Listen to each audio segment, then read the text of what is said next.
You have bad things happen in your life. Bad things happen to people every day, but those things do not have to define you, and how you react to those negative instances will determine your character. The Bear River Massacre, as horrific as it was, doesn't define us today. The hard work of our people and what we're trying to do to remember them, that's the important part of the story.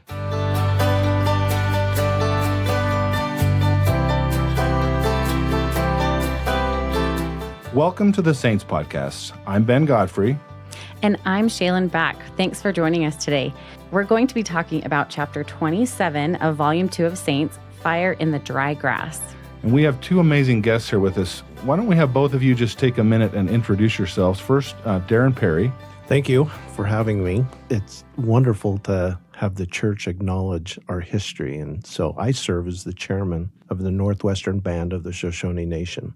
Our people lived in northern Utah, southern Idaho, and so we were here when the pioneers got here. We're still here. We're so grateful to have you this morning, Darren. Thank you for coming and visiting with us. And we have Scott Christensen. Hi, it's also an honor for me to be here. I've known Darren for a lot of years and his family for decades now, and it's been a great honor for me to do research on the history of his people and to see the miracles that really unfolded for their tribe. So to start off with this morning, our listeners will have learned in just a brief little flashback about an episode in American history and in the history of the West about an event that we call the Bear River Massacre. That's probably new to a lot of our listeners. Can you tell us about that? Maybe either or both of you tell us, what was the event? Why did it happen? Well, the Bear River Massacre is what historians believe is the largest massacre of Native Americans in the history of the U.S., especially west of the Mississippi. And we believe between 300 to 400 of Shoshone men, women, and children were massacred on a cold January morning on January 29th in 1863. And I tell people it's the forgotten massacre. I mean, most people that grow up in Utah and attend school here have never really heard about it. And if they've heard the name, they don't know anything about what happened. And so, Darren, where did this happen? Well, today's site, it's about 2 miles north of Preston, Idaho. Now, Idaho was created in 1871. The massacre happened in 1863. So I guess technically you could say it was the Washington Territories or Utah Territories. And the closest community would have been Franklin. That would have been the Saints outpost, I guess you could say, from Salt Lake City. And I believe Franklin was established in 1860. But our people wintered there along the Bear River because of the hot springs and other things for centuries. So that's where we were as Mormon pioneers came to the valley. So tell us what was happening in the United States and in the Utah Territory at that time that led up to this. There were a few things that led up to it. The Mormon people themselves did not perpetrate this massacre, although their presence and the pressure it put on the natural resources that were there caused it. So here you have a group of California volunteers that signed up to fight in the Civil War in California under the command of Patrick Connor. Halfway across Nevada, they get new orders. They think the LDS people are going to secede from the Union. They're worried about that. The government is, federal government. And their new orders were, let's go to Salt Lake, establish a fort. But also, they were able to keep an eye on the overland mail route that came through the area too, and the telegraph. So they were there to provide protection for that, but mostly to keep an eye on, those Mormons, because you need to keep an eye on them. So this is post-Utah War. It is. And we now have troops up there kind of monitoring the local Mormons to see what is going to happen. Are they going to stay in the Union and be faithful? And that brings our troops down. It does. So it gets troops in the area. They'd signed up to fight. And now they're, what they feel like, they're on a babysitting expedition. They weren't happy about it. The LDS people weren't happy about their presence. And so as the Shoshone people who lived in Cache Valley, there were California and Oregon trails cut through the heart of that land also. So you have immigrants from the east. You have all of these factors, and there's obviously interaction between the Shoshone people and those people. Sagwitch and his band were always considered by the Saints in Cache Valley as the friendly ones. What that tells me is there were other groups in there that weren't as friendly. Pocatello and Bear Hunters bands were a little more rambunctious. They'd take a horse or cattle every now and then. There were depredations that were taking place. And so letters started coming to Salt Lake that we've got an Indian problem. we're doing our best to live up here, but something's got to be done. There was a couple of people who had lost their life that were immigrants. So those letters came to Salt Lake, and a federal judge issued arrest warrants for Sagwitch and Bear Hunter and Pocatello and Sandpitch, the chiefs. And they made their way up to Camp Douglas. And Colonel Connor was now mustered into service. But he made a statement before he left. He said he's not going to go arrest anyone. That was never his intent.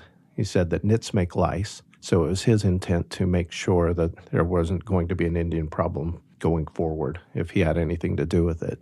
That phrase you just mentioned is such a horrific thing to say. That is the same thing that the Missourians said about the people at Haun's Mill. And I remember from Volume 1, our listeners probably remember, like that just punches you in the face for somebody to say that about a little child, which Amanda Barnes Smith lost her son. So to hear that again, that phrase, nits makes lice, just makes me sick to my stomach. It does, and it's been repeated over time by a few people. But yeah, it was his intent to make sure that the problem was going to go away forever. His men who had signed up to fight were not fighting, and now we have an opportunity to go make a name for ourselves. And so it was an easy decision for them to leave their safe confines of Fort Douglas and march, even dead winter in horrific conditions, to the Indian encampment. They were led by Porter Rockwell, of all people, for $5. Which is problematic because the Shoshone people, as we said, were friendly with the members of the church that lived in that area. And so Porter Rockwell leading them, that seems problematic.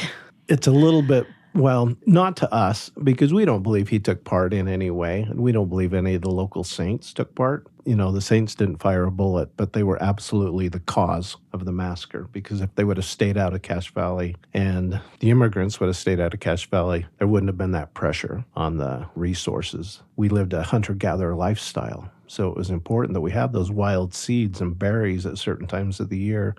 The saints are up there gathering the same berries and seeds and hunting the same animals that we needed to survive. And there just wasn't enough resources for both groups. And there were 10,000 settlers in northern Utah. So how many Shoshone people were up there approximately? Well, it varied. And if Connor would have went to the site 2 weeks earlier, he would have probably found 2,000 to 3,000 Shoshone. Wow. Because the first part of January was always a gathering place.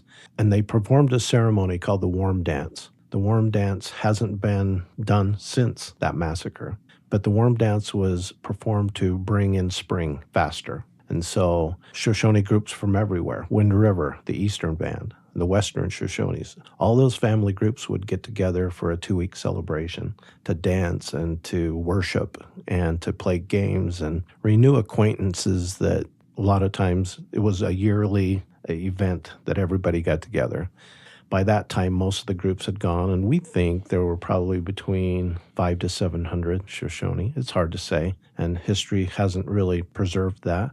One thing I always say about Mormon people, we're really good about keeping records and making sure we write everything down. But my people are oral history people. Right. But thanks to my grandmother, she started writing everything down, but we just don't have the specific numbers. So, Darren, I remember reading one account that I'd love to hear your response to, that a day or two before the massacre, there were a number of people in your tribe that had dreams and visions warning them to leave, and that actually about half of Sagwitch's band had gone over the Box Elder Valley the day before. Is that accurate? That is accurate. One thing I like to tell people is the Great Spirit has always communicated with my people through dreams and visions, from Lehi to Nephi to everyone. And so we believe that's how the Great Spirit communicated with the Shoshone people, through dreams and spiritual manifestations like that.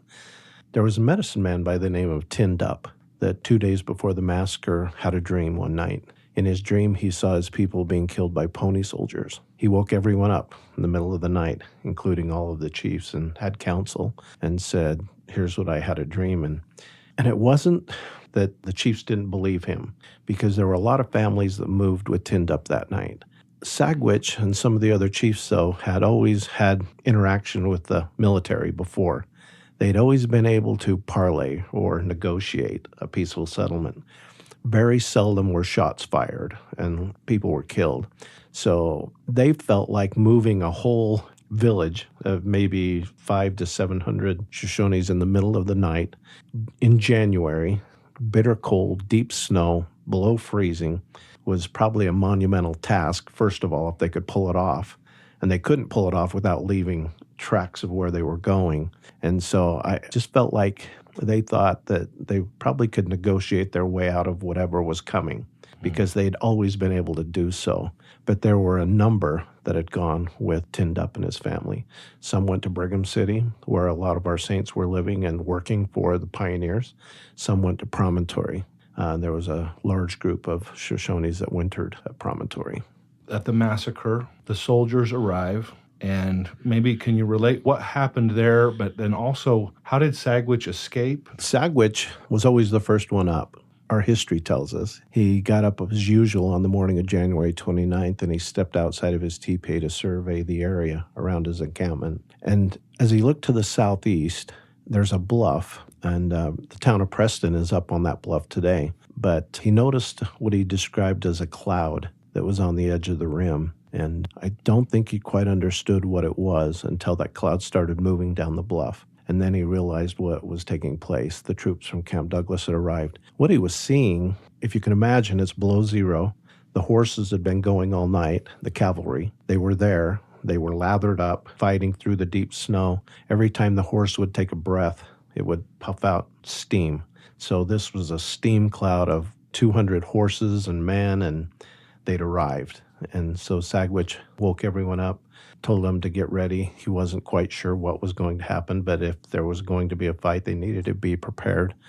My grandmother said some of the women picked up their woven willow baskets and winnowing pans to use them for shields, like it would have made a difference. Some of the men ran towards the river and dropped into foxholes that had been dug along the river in the summer months by the children.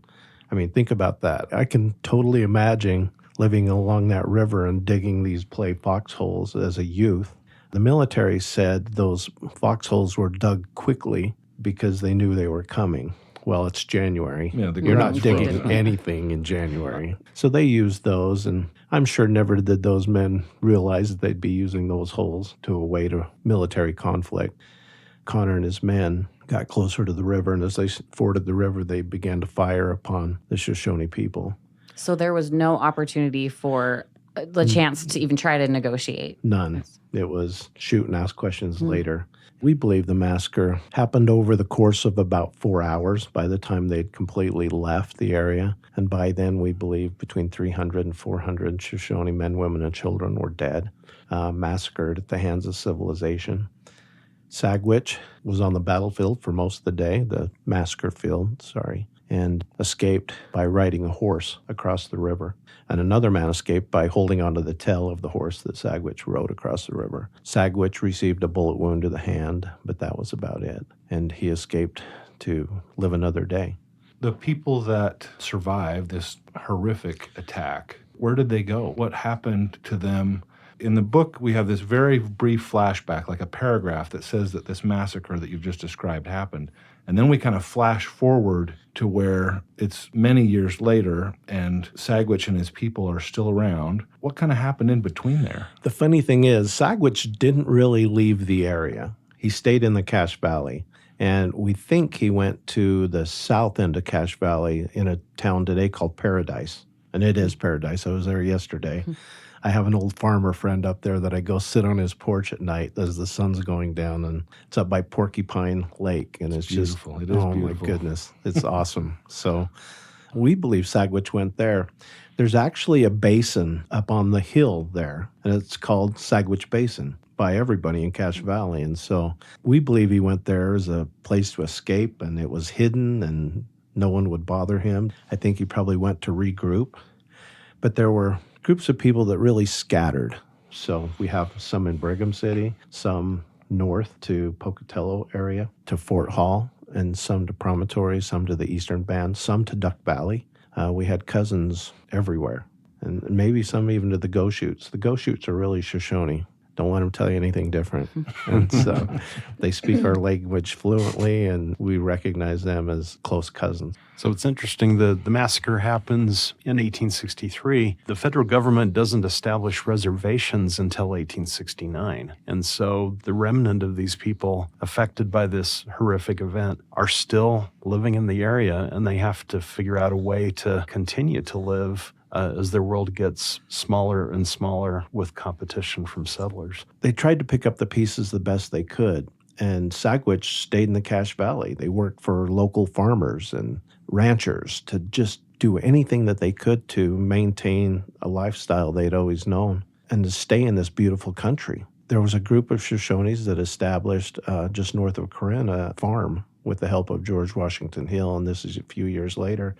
But just put in context of what you said, they built this beautiful farm and got right to the end where harvest was about to take place. And we're talking 100 acres of potatoes and corn and a few of the locals in Corinne. Now, Corinne was a Gentile town. It was a railroad town. There wasn't any LDS people in Corinne. A couple of men in that town spread word that the army was coming back to take care of the local Indians again because they were getting too powerful. There were too many of them, and they abandoned that farm that night just to kind of give you a perspective of, and it had been more than 10 years, but still the images of what had taken place in 1863 was probably fresh on everyone's mind, and they weren't going to stick around to see if it was true or not true.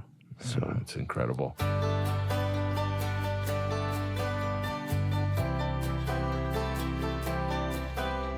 What are you doing now at the massacre site, and what is the Northern Band of the Shoshone doing to preserve this memory and helping us to better understand this episode?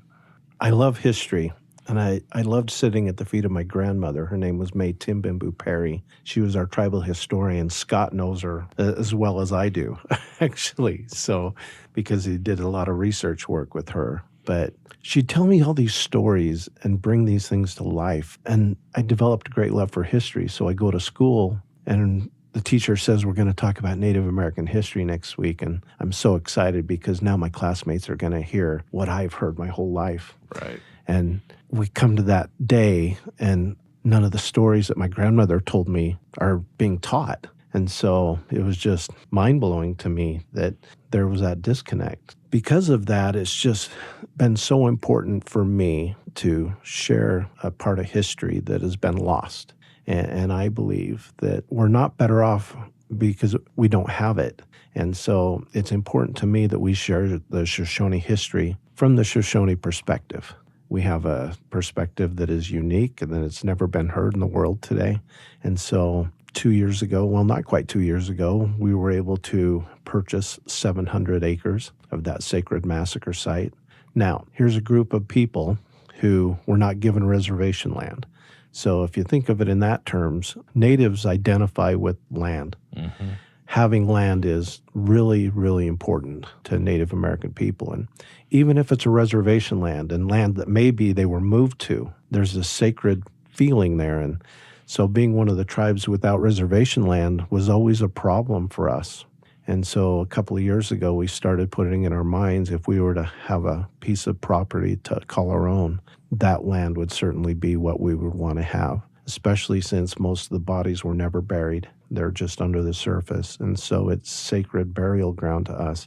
And we were fortunate enough with some tribal businesses that we have and some fundraising, we were able to purchase over 700 acres of that sacred site. And with that, we plan to build a beautiful interpretive center on the site to tell the story, how our people lived pre-Brigham Young, what that looked like, and what it looked like once the saints got there. And it's not a negative or bad thing. I think for the most part, we did everything we could to get along, but the pressure for the resources and other things just made it impossible. You have two groups of people living two different lifestyles, and the resources were not going to allow both groups to keep living the way they'd lived.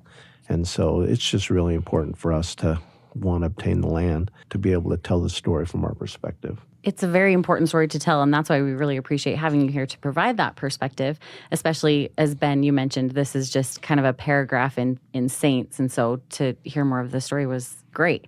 Because then it flashes forward to 10 years, so this is in 1873. So let's talk a little bit about what happens in 1873. In 1873, Shoshone leaders and others started having spiritual manifestations. We believe that 3 men appeared to John Malmberg, who was Sagwitch's cousin, and 3 men appeared to him and told him of the existence of a God among the Mormon people, and that this God would tell us how to live going forward. And so our people, Sagwitch especially, had heard. He knew of a man that lived in Ogden. His name was George Washington Hill. We called him Inkapompy, means man with red hair. And George had red hair. So the funny thing about him, and I don't know for sure, but I think Sagwitch knew of George Washington Hill. George Washington Hill was one of the few in northern Utah that spoke Shoshone fluently. He'd been called in 1855 to be a missionary to the Lemhi Shoshone in central Idaho. You're thinking, Lemhi Shoshone? Who named him that? That's a Book of Mormon term. So I think he probably named him that once they got there. But George had been called in 1855 to go, and he was actually pretty successful in central Idaho to some of the Shoshone Paiutes that were up in that area. He actually worked what were considered miracles, including the raising of a child from near death, and baptized, as I recall, 56 Shoshone in a single day. And this was up in the Lemhi area? Yeah, near where Salmon, Idaho is now. Salmon. Yeah. I remember going to Camp Little Lemhi. That was my scout camp that I went to. So I'm picturing Palisades. Okay. But I got you. So Salmon, Idaho, that's Salmon, what we're Idaho. talking about. Yeah. And it was successful until I think one of the missionaries, the Shoshone people have a different oral history. So we believe George was up there with 3 or 4 others. And Scott, you can correct me about that, but there were, I think, initially quite a few more settlers from Salt But Lake than that. one of the missionaries ended up being killed by one of the Indians. So they abandoned the mission. And in our oral history, we have that some of the other missionaries didn't take the time to really learn the Shoshone language like they should have. And so there is always a distrust with some of the missionaries. And we talk in our tribe today that the missionaries only wanted to be baptized by George Washington Hill because he was so fluent in our language. They believed that he took the time to really learn the language good, and so that's who they trusted. And that's who they wanted to be baptized. They didn't want any other people to baptize them. So Sagwitch sends riders down to George Hill in Ogden. Actually, Sagwitch is part of that. Okay. I think he's leading that group. he does. He goes and knocks on George's door. Well, this is what the book says. It's this moment where George gets up and he comes to the door and there's all of these people here who've come to see him. Like, this is a missionary's dream come true.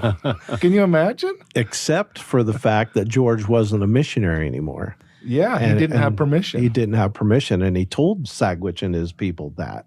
He said, there's order in the Lord's church, and I'm no longer called to be a missionary. So go to Salt Lake and make a request, but I cannot do what you're asking me to do. What happens? Well, we believe from our history and George's journals that Sagwitch didn't take that as an answer. He actually showed up for 2 more days in a row. So 3 days he shows up and has the same conversation with George Washington Hill and says, look, the Great Spirit has told us that we need to quit our roaming ways and we need to be taught and become productive members of your church. And so those 3 days go by, and then George gets a letter from Brigham Young asking that he come visit him in his office here in Salt Lake. And George does. And I'm going from George's journal. You know, Sagwitch is out of the picture at the moment, but George's journal says that he walked into the office of Brigham Young, and Brigham Young said, I've had a heavy load on my shoulders for some time, and this load is now going to be yours. And he called him to be said, I'm calling you to be a missionary to the Shoshone people in the northern country, which would have been Sagwitch and his people. He said, my office is always open. Seek the Lord in prayer as you fulfill this, but this is your load now. And so there was no mistakes on who had permission to do what now. That's what we believe happened. And actually from there, he goes home. Guess who appears the next day? Sagwitch, and has this conversation with him again. But this time he has a different answer. This time George tells Sagwitch that, yes, Chief, I will come. It's a challenge, though, because George Hill is trying to make a living for his family. And how old is he at this time? Because this was 15 years ago that he was originally called as a missionary. Yeah, Right. so it's interesting that both 18. Sagwitch and George Hill are born in 1822, so they're both in their 50s, and he's working as a night watchman for Union Pacific, does not have control of his schedule, so he's excited to find a time to go teach the Shoshone and see if that proselyting can be successful, but he can't promise a date because he doesn't know yet when his next free day will This be. is one of my favorite parts of this story that's included in the book. is eventually, I think he takes the train to Corinne, right? He does. And then he's going to walk. And as he starts to 12 walk, miles. he starts meeting people. Tell us about that. Well, what gets him to that, he goes to work one night just thinking he's going to work. And as he gets to work as the night watchman, his only job was to guard the train that came from Evanston, make sure nobody took anything. So he gets word that the train had derailed in Evanston. Now, we don't have a cell phone. He doesn't run back home to say to his wife, hey, I don't have any work tonight. I think I'm going to catch a freighter to Corinne and go find Sagwitch. He doesn't have that conversation with his wife, which I'd be dead if I didn't have that conversation. So he decides at that moment, with no plan, that he's going to jump a freighter and head to Corinne. He gets to Corinne. It's still dark. Wasn't that long of a train ride and doesn't know the lay of the land really. So he hunkers down to get an hour or two of sleep. As it gets light, he asks a few of the locals where the Shoshone are camped, gets the general direction, and then heads out on foot. And then the story gets really interesting from there.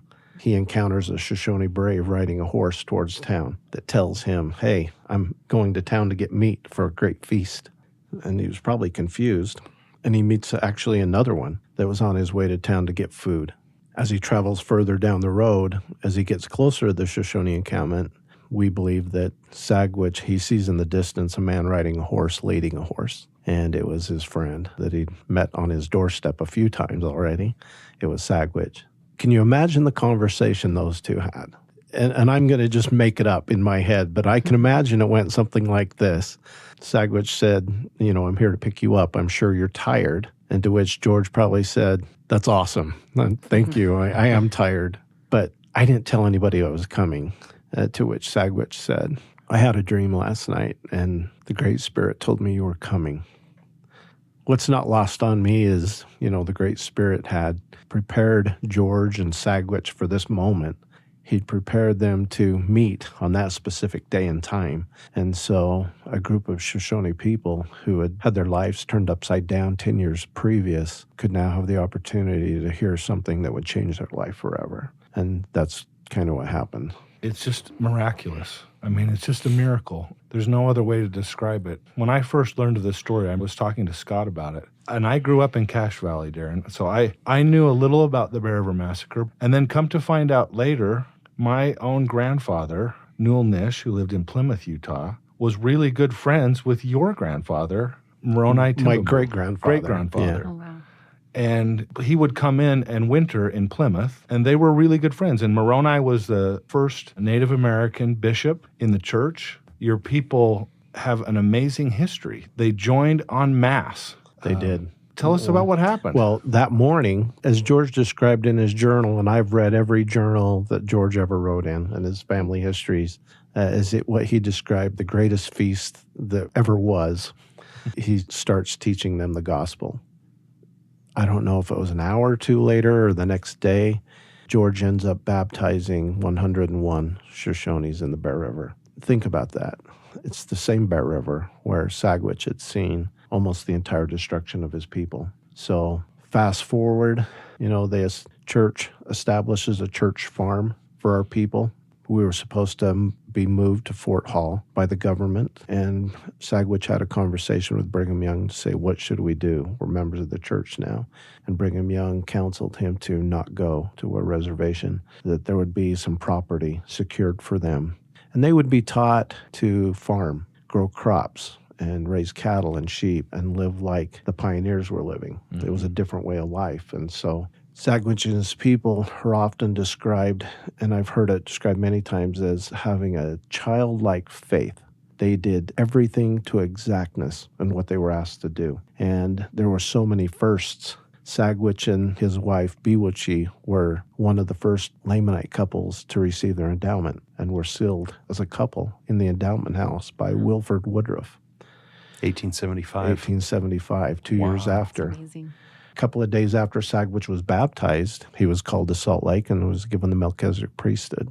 And so the Shoshone men who lived at Washakie, that was the church farm, established just north of Tremont in Utah today by Plymouth. They donated more than 1,000 hours to the building of the Logan Temple after traveling the 45 miles one way, worked all week long, and then returned home to tend to their affairs on the weekends and attend church. All the church services were done in Shoshone except the sacrament prayer. Sagwich's grandson, Moroni, who you just mentioned, my great-grandfather was the first bishop called in this dispensation, and his 2 counselors were Shoshone.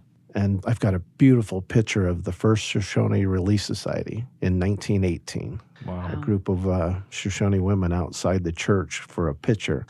There's been so many firsts.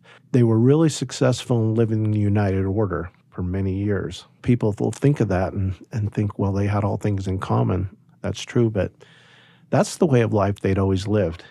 Native Americans didn't ever have a concept of personal property. For centuries, everything was common, and you worked, and if you had excess, then you shared with your neighbor or friends. But that was the way of life they'd always lived, so that was an easy thing for them to do. 100% tithe payers. The Washakie The Ward. whole community received a citation from the church as being full tithe payers, the whole community for years. I think it's pretty fun. amazing.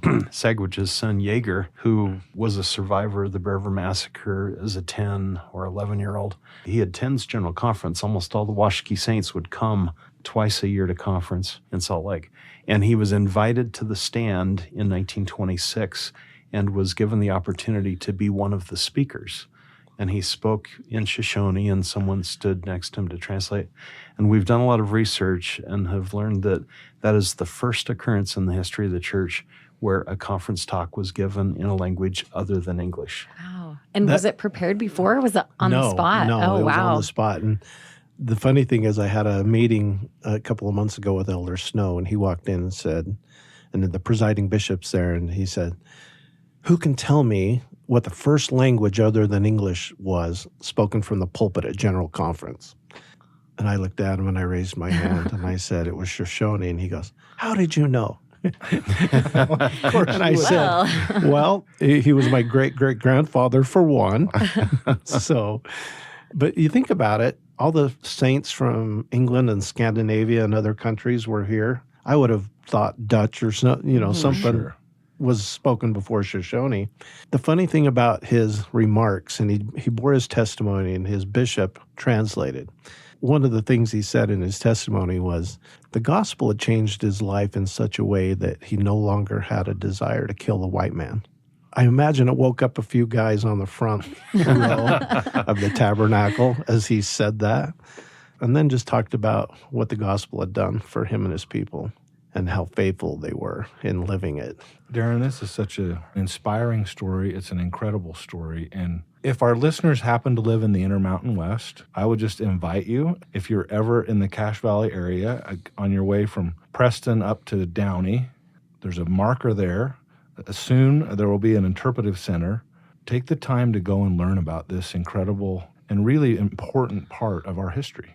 I would encourage you to do so, and if you need a personal tour guide, get a hold of me. I'll take you personally to the site and tell you stories about things that happened there. The Interpretive Center is important because we're going to tell the whole story, the massacre, the interaction with the LDS people, the conversion, and what it did to change a group of people and who we are today. That's the important part of the story is we're still here.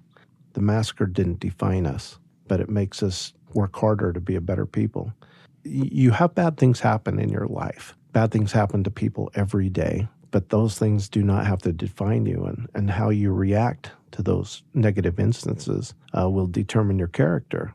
And so the Bear River Massacre, as horrific as it was, doesn't define us today. The hard work of our people and what we're trying to do to remember them and to teach our youth and teach everybody going forward, that's the important part of the story. That's so inspiring. Thank you, Darren.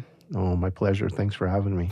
And I would just remind our listeners that you can read more about Sagwich, and you can find some great resources for additional study with the church history topics in the Gospel Library. There's a new one called Sagwich. It will point you to additional books and articles and places where you can learn even more about this incredible story, both of the American West and also of church history.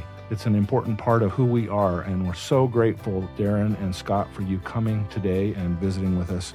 Next on the Saints podcast, we'll be talking about chapter 28. We invite you to come back and learn more. There was lots we didn't get a chance to discuss today, including the trial of the century, the Brigham Young trial. There's wonderful things we're going to learn about Hawaii and George Buchanan, and we'll pick up on that story in next week's episode. Thank you for joining us.